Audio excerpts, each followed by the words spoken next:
Uvulele amaphoyisa icala umaskandi wasola ngokumshaya ngenduku ngeledlule ngesikhathi ebukuyocula edolobheni laseMthatha e-Eastern Cape. Ngokusho kaMzwandile Phithiza Thuso dabokwanongoma ubephuma lapho ekade ucula khona ngesikhathi abakwaZidlodlo bemthela isibhacu. Uthi-ke bengibuye ukuyocula edolobheni laseMthatha e-Eastern Cape ngenxa yokuthi umuntu ubekhathele esuke uyocula futhi-ke esazobuyela khona ekuseni. Sinquma ukuthi siphume-ke egaraji elisedolobheni. Sithe sisahlezi kwaqhamuka imoto yamaphoyisa yama-ke ngasemotweni yethu kwehla iphoyisa elilodwa labuza ukuthi yini engaphansi kwemoto.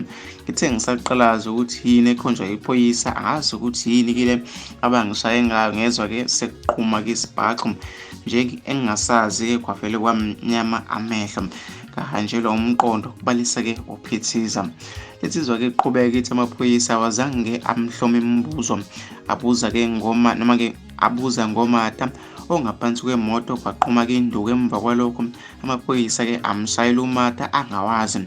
Uthe-ke awazange futhi ebanike nethuba lokuphendula.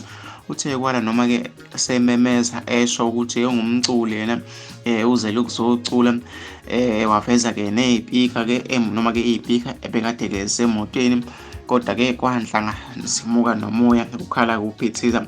Ngokusho-ke kwalo mculi uthi-ke umata abamshayela wona wafakwa-ke yiphara ngaphansi kwemoto ngesikhathi-ke beyothenga ukudla. Iphara-ke laliphethe umata lafica kumshayela emotweni lacela imali walinika u-R20. Ilapho-ke lashiya khona umata ngaphansi kwemoto.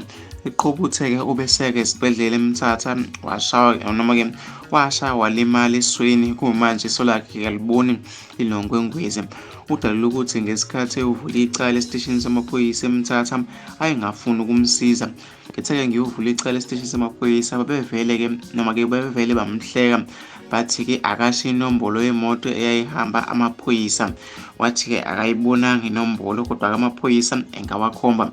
Bathi-ke cha akusebenzi-ke kanjalo kufanele-ke noma-ke ewazi amagama amaphoyisa nezinombolo zemoto ukuze-ke bamsize.